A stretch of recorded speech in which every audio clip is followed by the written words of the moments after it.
Shalom Bapak Ibu yang terkasih di dalam Tuhan, semua caller maupun jemaat kul yang dikasihi Tuhan. Saya berharap kita semua ada dalam keadaan baik, ada di dalam perlindungan Tuhan, di dalam kasih Tuhan. Sekalipun hari ini kita masih ada dalam masa pandemi dan kita tahu keadaan juga meningkat kembali, tapi biarlah kita semua tetap ada dalam perlindungan Tuhan. Saya berharap dan berdoa kita semua ada dalam perlindungan Tuhan. Tapi sekali lagi saya mau mengingatkan ada bagian yang harus kita lakukan, ya. Kita harus tetap jaga prokes, kita harus melakukan apa yang dianjurkan pemerintah, ya. Masker, cuci tangan, jaga jarak. Mungkin kita juga harus divaksin, biar di mana di hari-hari ini memang baik, bukan hanya pandemi yang kita alami, kata juga banyak juga demam berdarah. Bagian kita tetap sebagai anak-anak Tuhan, tetap berdoa, dan juga tetap menjaga kebersihan lingkungan. Amin.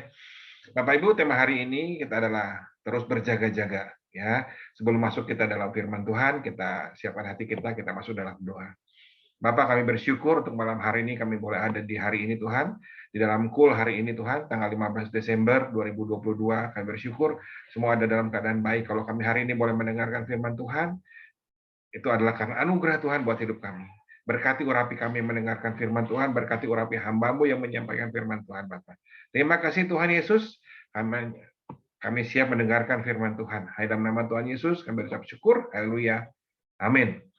Bapak Ibu, lewat tema firman Tuhan malam hari ini, terus berjaga-jaga, biarlah saya berharap kita semua sama-sama diingatkan, agar setiap kita, sekalipun kita sebagai orang percaya, ya, kita tetap harus berjaga-jaga. Ya. Kita baca dulu dalam firman Tuhan di dalam Matius 7 ayat 21 sampai 23. Firman Tuhan ini cukup terkenal, ya. Matius 7 ayat 21. Bukan setiap orang yang berseru kepadaku Tuhan, Tuhan akan masuk ke dalam kerajaan sorga, melainkan dia yang melakukan kehendak Bapakku yang di sorga. Ayat 22, pada hari terakhir banyak orang yang akan berseru kepadaku, Tuhan, Tuhan, bukankah kami bernubuat demi namamu, kami mengusir setan demi namamu, dan mengadakan banyak mujizat demi namamu juga. Ayat 23, pada waktu itulah aku akan berterus terang kepada mereka dan berkata, aku tidak pernah mengenal kamu, hanyalah daripadaku kamu sekalian membuat kejahatan. Bapak Ibu yang dikasih Tuhan, malam hari ini lewat firman Tuhan dari Matius 7 ayat 21 sampai 23 ini, dan lewat tema kul malam hari ini, kita sama-sama diingatkan kembali.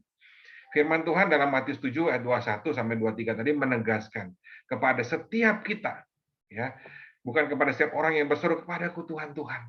Bahkan mengusir setan, ini bicara mengenai kepada setiap orang percaya, kepada setiap kita. Bahwa setiap kita yang sebagai anak-anak Tuhan sudah terima Tuhan sebagai Tuhan dan Juru Selamat, kita punya kewajiban, ya, karena keselamatan itu anugerah. Ya, saya percaya keselamatan itu anugerah. Tapi ketika kita terima Tuhan, ketika kita percaya Tuhan Yesus sebagai Tuhan dan Juru Selamat, ini ada satu bagian, ada satu tanggung jawab yang harusnya kita lakukan, yaitu tetap menjaga keselamatan, menjaga anugerah yang Tuhan beri kepada kehidupan, buat hidup kita. Karena selamat, terima Tuhan, artinya diselamatkan, bukan artinya selamanya kita selamat, apapun yang kita lakukan di dalam dunia. Karena firman Tuhan bilang tadi, pada hari terakhir, banyak orang akan berseru kepadaku. Tuhan, Tuhan, kami bernubuat demi namamu, mengusir setan demi namamu, dan Tuhan bilang, aku tidak kenal engkau. Ya, saya percaya keselamatan dari Tuhan adalah anugerah yang sudah kita terima dan harus kita pertahankan, harus kita pegang, harus kita tetap pertahankan di dalam hidup ini supaya kita nggak kehilangan keselamatan. Matius 7 ayat 21 sampai 23 menegaskan bahwa ketika kita ada bahwa keselamatan yang kita terima ini bisa anugerah yang Tuhan sudah kasih bisa hilang. Ketika apa? Ketika kita tidak melakukan yang namanya kehendak Bapa, ya. Di dalam firman Tuhan, ya, di dalam yang lebih jelas lagi di dalam firman Tuhan, ketika Tuhan Yesus memberikan perumpamaan 5 gadis bijaksana, 5 gadis bodoh, di mana digambarkan gadis bijaksana ini seperti seorang gadis gadis bijaksana dan gadis bodoh ini digambarkan seperti gadis yang dua-duanya bawa pelita. Tapi yang membedakan mereka adalah ketika yang mereka yang bijaksana itu bukan hanya membawa pelita, tetapi dia membawa minyak. Ya, sedangkan gadis yang bodoh ini tidak bawa pelita tapi nggak bawa minyak. Ya. Matius 25 saya baca ya, Matius 25 di ayat 5. Tetapi karena ketika mereka menunggu mempelai pria, ya. Tetapi karena mempelai itu lama tidak datang juga, mengantuklah mereka semua lalu tertidur. Ayat 6 dibilang, waktu tengah malam terdengar orang berseru, mempelai datang, songsonglah dia. Gadis-gadis itu semua bangun lalu membereskan pelitanya. Gadis yang bodoh berkata kepada gadis yang bijaksana, berilah kami sedikit dari minyakmu, sebab pelitamu hampir padam. Tetapi jawab gadis yang bijaksana itu, tidak, nanti tidak akan cukup untuk kami dan tidak akan cukup untuk kamu. Lebih baik kamu pergi kepada penjual minyak dan beli di situ. Ayat 10, akan tetapi waktu mereka sedang pergi untuk membelinya, datanglah mempelai pria itu, dan mereka telah siap sedia dan masuk bersama-sama ke dalam ruang perjamuan kawin, lalu pintu ditutup. Bapak Ibu, dari dua firman Tuhan tadi ya, firman Tuhan di Matius 7 ayat 21 dibilang, pada hari terakhir ya, banyak orang kehilangan keselamatan. Di dalam Matius 25 juga bicara perumpamaan tentang gadis bijaksana dan gadis bodoh, dibilang waktu tengah malam, ya, waktu yang sebentar, waktu yang tidak diketahui waktunya, mempelai pria itu datang. Ya. Dan gadis yang bodoh kehilangan kesempatan karena dia kehabisan minyak di dalam minyak yang dia bawa, sehingga pelitanya tidak menyala. Ya.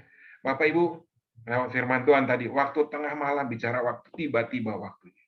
Ya. Ayat 10 dibilang ketika gadis bodoh itu tetap berusaha membeli minyak, tetapi tidak cukup waktunya. Ya. Ya. Ini mengingatkan kita semua, kedatangan Tuhan itu akan tiba-tiba waktunya. Ya. Bagian kita harus tetap berjaga-jaga. Jangan sampai kita menjadi seperti gadis yang 5 gadis yang bodoh. Mau beli minyak, tetapi kehabisan waktu. Ketika kamu ada usaha, tapi waktunya sudah tidak ada.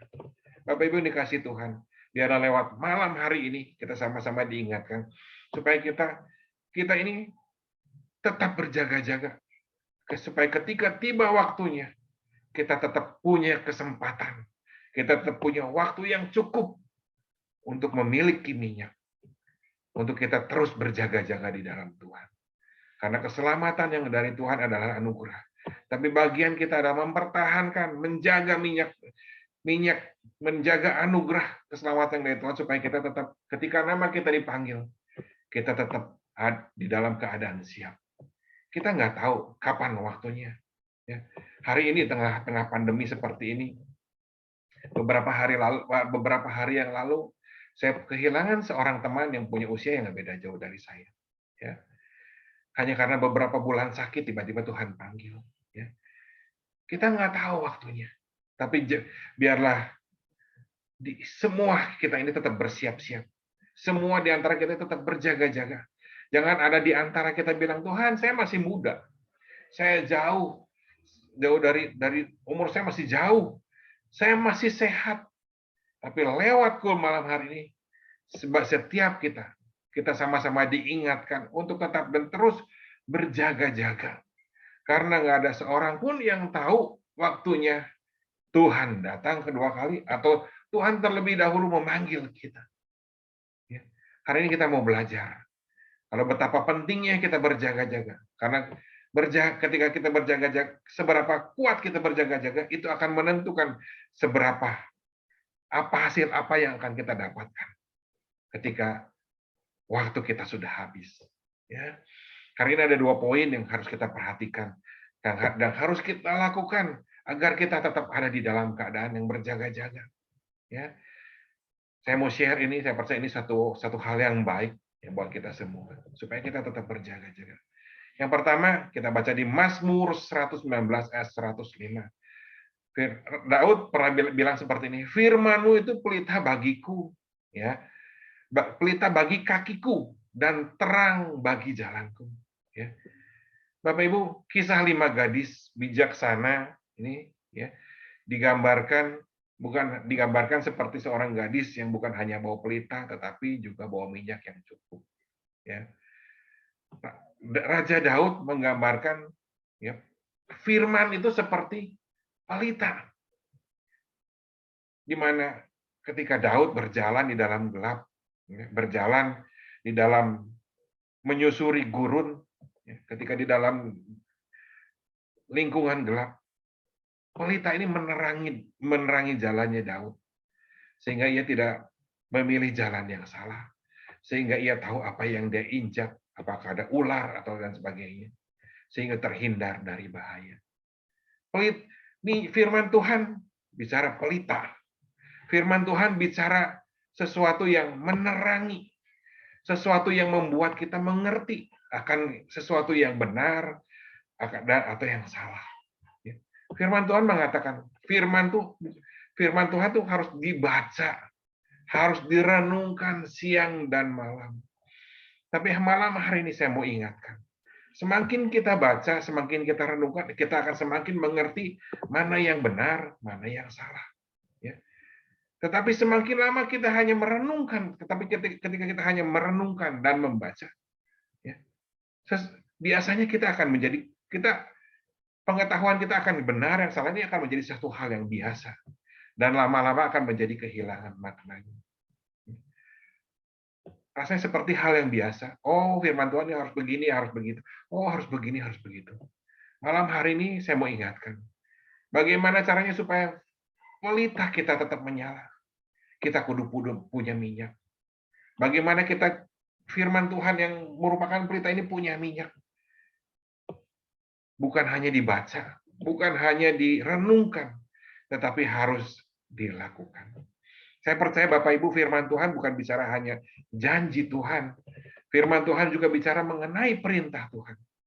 Bagaimana seperti seorang bapak kepada anak, seorang tua kepada anaknya. Ketika dia memerintahkan ke anaknya, memberi perintah, nah kamu harus gosok gigi. Apakah cukup dengan dibaca dan direnungkan? Saya percaya itu tidak akan membuat gigi seorang anak itu menjadi baik, tetapi akan menjadi rusak. Demikian juga firman Tuhan, ketika hanya dibaca dan direnungkan, itu tidak akan membuat perubahan di dalam hidup kita. Ya. Tetapi ketika kita melakukannya, kita lakukan, bukan hanya dibaca dan direnungkan, tetapi ketika dilakukan, sama seperti seorang anak yang dilakukan, dia gosok gigi, dia akan merasakan, oh giginya menjadi baik, giginya menjadi bagus, giginya nggak rusak. Dan hal itu juga akan membuat sang anak itu menjadi semakin percaya kepada bapaknya, semakin mengerti akan kebaikan bapaknya, semakin akan terus punya semangat, punya hati yang menyala-nyala untuk melakukan perintah bapaknya, karena kita tahu apa yang dilakukannya untuk bukan kebaikan bapaknya, tetapi untuk kebaikan dirinya. Bapak Ibu, demikian juga firman Tuhan. Firman Tuhan akan menjadi minyak, jadi pelita yang akan padam ketika tidak dilakukan. Tetapi ketika melakukan firman Tuhan, maka pelita itu minyak itu tidak akan pernah berhenti.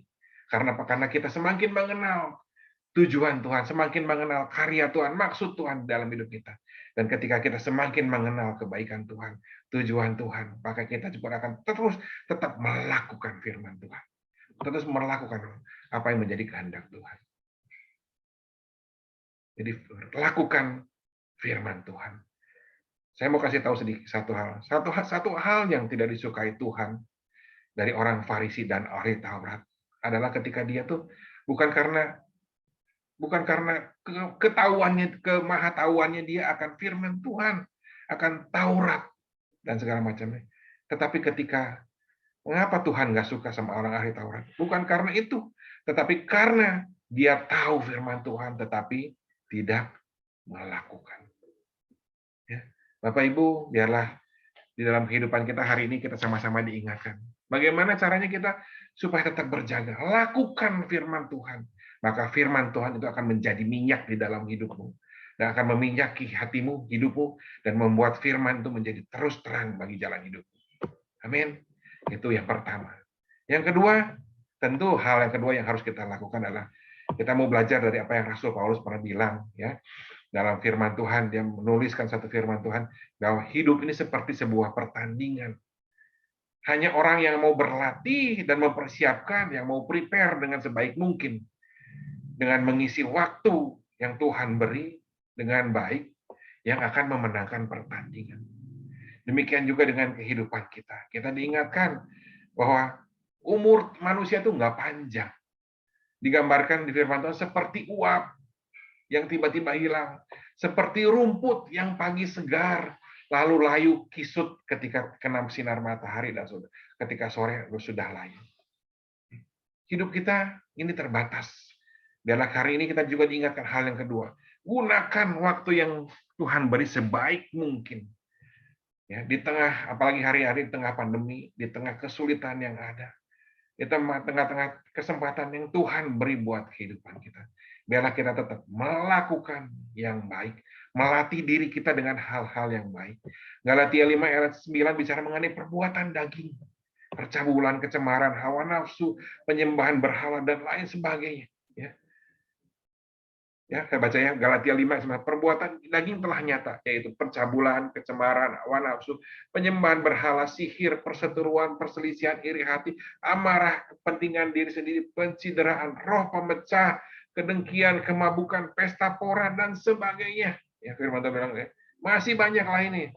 Terhadap semuanya itu kuperingatkan kamu, seperti yang telah kubuat dahulu, bahwa barang siapa melakukan hal-hal itu dengan demikian, ia tidak akan mendapat bagian di dalam kerajaan Allah.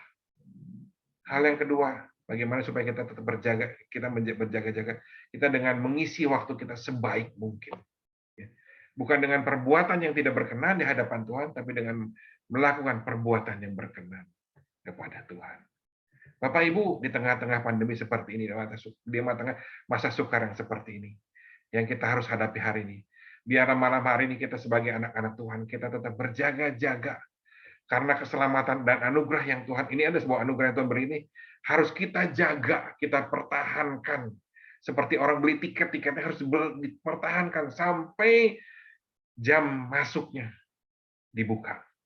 Ya, biarlah malam hari ini kita sama-sama diingatkan. Ya, jadilah anak-anak Tuhan yang bukan hanya merenungkan dan mendengar, tapi melakukan. Sampai firman Tuhan menjadi minyak, meminyaki hidupmu. Membuat engkau menjadi terus bergairah di dalam Tuhan. Yang kedua, pergunakan waktu yang ada sebaik mungkin. Ya, kesempatan yang ada ini nggak akan 2 kali. Ya, nggak panjang, nggak tahu sampai kapan. Jadi bagian terbaik buat hidup kita hari ini, pergunakan sebaik-baiknya waktu kita ini untuk hal-hal yang Tuhan mau, bukan yang Tuhan tidak kehendaki. Amin. Yuk kita tutup dalam doa. Tuhan Yesus, terima kasih untuk malam hari ini. Kami bersyukur, kami diingatkan untuk setiap kami itu tetap berjaga-jaga. Untuk tetap mengisi pelita kami, bukan hanya dengan pelita saja, tetapi dengan minyak, mempersiapkan minyak dalam kehidupan kami. Biarlah kami tetap melakukan firman Tuhan, sehingga kami boleh melihat karya Tuhan, melihat kebaikan Tuhan, dan membuat itu kami tidak bisa berhenti untuk melakukan kehendak Engkau, Bapa. Karena tujuan Engkau buat hidup kami, perintah Engkau buat hidup kami, maksud Engkau buat hidup kami dalam lewat firman-Mu adalah untuk kebaikan kami. Beri kesempatan kami Tuhan untuk memberi dalam setiap waktu yang ada ini untuk melakukan yang terbaik juga untuk Engkau, Bapa. Bukan perbuatan yang tidak sesuai dengan Engkau, bukan perbuatan daging, tapi biarlah perbuatan yang sesuai dengan kehendak Engkau. Terima kasih Bapa untuk malam hari ini kami diingatkan untuk kami tidak menjadi seperti orang Farisi. Bukan hanya mengerti firman Tuhan, tapi kami melakukannya. Terima kasih Bapa. Berkati setiap anak-anak-Mu yang mendengarkan firman Tuhan. Kalau ada yang sakit Tuhan, malam hari ini Tuhan, hamba-Mu berdoa di dalam nama Tuhan Yesus. Biarlah semua sakit yang dipegang oleh tubuh anak-Mu ini disembuhkan di dalam nama Tuhan Yesus. Jadilah sembuh di dalam nama Tuhan Yesus, karena bilur Yesus menyembuhkan. Kau sudah mati buat kami untuk menyelamatkan dan menyembuhkan sakit penyakit kami Bapa. Terima kasih Tuhan, beri jalan keluar kepada setiap anak-anak-Mu yang ada dalam permasalahan, baik ekonomi, hubungan keluarga, suami istri maupun anak, orang tua Bapak. Di dalam nama Tuhan Yesus, biarlah Kau berikan roh pengampunan buat setiap mereka, sehingga mereka boleh saling mengampuni, sehingga boleh terbuka jalan untuk boleh saling mengasihi. Terima kasih Bapak. Dalam nama Tuhan Yesus, kami berucap syukur. Haleluya. Amin. Shalom Bapak Ibu, sampai jumpa. di Kul minggu depan. Tuhan Yesus memberkati. Amin. Shalom.